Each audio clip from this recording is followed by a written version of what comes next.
Ils lui ont arraché sa liberté 30 ans après, un mégot l'a innocenté. Je vais vous raconter la triste histoire de Katie Woods quand la justice s'égare. Le 24 février 1976, une étudiante à l'université du Nevada en soins infirmiers de 19 ans est tombée en panne de voiture sur le côté de la route 9 rue Evans Avenue.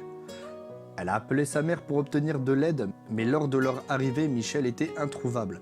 Après quelques heures de fouilles, le corps d'une jeune femme a été découvert dans un garage situé à proximité. Elle avait la gorge tranchée et les poignets liés derrière le dos. Le corps a été rapidement identifié comme étant celui de Michelle Mitchells. Pour l'instant, il n'avait pas de piste pour pouvoir identifier un suspect. Cependant, des témoins oculaires ont décrit avoir vu une personne aider l'adolescente à pousser sa voiture du bord de la route et se sont souvenus plus tard d'avoir vu un homme fuir les lieux. Il y avait aussi un mégot de cigarette près du corps qui a été soigneusement emballé comme preuve. Malheureusement, le mégot de cigarette jeté n'a conduit à aucune arrestation dans cette affaire car la science médico-légale des années 70 n'était pas aussi développée qu'aujourd'hui. Les clés de la voiture de la Volkswagen Beetle de Michelle n'ont jamais été retrouvées. L'affaire est restée en suspens pendant 3 ans jusqu'au jour où la police reçut un signalement d'un employé du centre médical de l'université d'État de Louisiane qui affirmait qu'un de leurs patients avait avoué le crime. Le suspect principal est devenu Katie Woods. Elle avait de longs antécédents de problèmes de santé mentale et avait passé de longs séjours dans des services de psychiatrie au fil des ans. Elle a vaguement mentionné à son conseiller qu'elle avait été impliquée dans le meurtre d'une fille à Reno plusieurs années auparavant. Dans la même soi-disant confession, elle a également affirmé qu'elle était un agent travaillant pour le FBI et que sa mère avait tenté de l'empoisonner. Des éléments sur l'affaire révéleront plus tard que Katie Woods n'a fait cette déclaration que parce qu'elle souhaitait une chambre privée à l'hôpital, mais on lui avait dit qu'elle ne pouvait pas en avoir une car elle n'était pas considérée comme un danger pour les autres. En réponse à ça, elle a mentionné l'assassinat d'une étudiante à Reno, probablement dans l'espoir de pouvoir obtenir un peu d'intimité. Peu de temps après la conversation, l'employé de l'hôpital a contacté la police pour lui transmettre l'information. Katie Woods a fait l'objet d'une enquête, ainsi que sa maison a été fouillée. Bien qu'aucune preuve n'a été retrouvée comme les clés de la voiture, Woods fut arrêtée. Elle ne pouvait fournir aucune information qui n'était pas encore connue publiquement et il était clair qu'elle avait des pensées paranoïaques et délirantes. Cependant, comme elle était effectivement à Reno au moment du meurtre de Michelle Mitchells, elle a été arrêtée et jugée.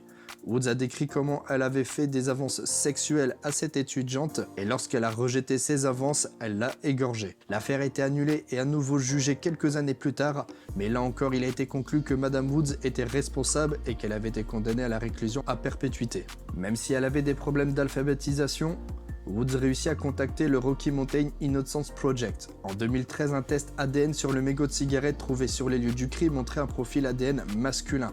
L'année suivante, en utilisant des bases de données d'ADN, le profil a été associé à un homme appelé Rodney Lynn Albauer, alias The Gypsy Hill Killer. Albauer avait un passé criminel, y compris un viol en 1975. Il était sous caution au moment du meurtre de Michelle Mitchells en 1976 et a finalement été reconnu coupable du meurtre des années 70 ainsi que du meurtre de 2 autres filles, Paula Baxter, 17 ans, et Veronica Cassio, 18 ans, à peu près sur la même époque. Par ailleurs, pour le meurtre de Veronica, il l'a poignardée une trentaine de fois. L'ADN des meurtres de Cassio et de Baxter correspondait à celui de l'ADN trouvé sur le mégot de cigarette de la scène de crime de Mitchells. Cassio et Baxter ont tous deux été assassinés par Rodney Lynn Albauer dans la région de la baie de San Francisco en 1976. Katie Woods allait plus tard accuser les policiers qui l'avaient arrêté de l'avoir manipulé pour obtenir des aveux. Son avocat a révélé également que Woods était dans un état psychotique à l'époque et qu'elle n'aurait jamais dû être interrogée par des enquêteurs. Albauer a été reconnu coupable et condamné à la prison à vie sans possibilité de libération conditionnelle. Katie Woods, qui avait à ce moment une soixantaine d'années, a été libérée le 11 septembre 2014 et disculpée. À l'été 2016, elle a obtenu un règlement de 3 millions de dollars pour les 3 décennies et demie d'incarcération à tort pour un crime qu'elle n'a pas commis. Katie Woods, qui a maintenant 68 ans, vit à Washington sous la garde d'un tuteur légal. Elle détient maintenant le record de la plus longue femme incarcérée à tort dans l'histoire des États-Unis. Voilà, la vidéo touche à sa fin. N'hésitez pas à liker et à partager en commentaire votre avis. Est-ce que les 3 millions de dollars suffisent à compenser les 30 ans passés derrière les barreaux pour rien? Sur ce, je vous dis à très bientôt pour une prochaine vidéo.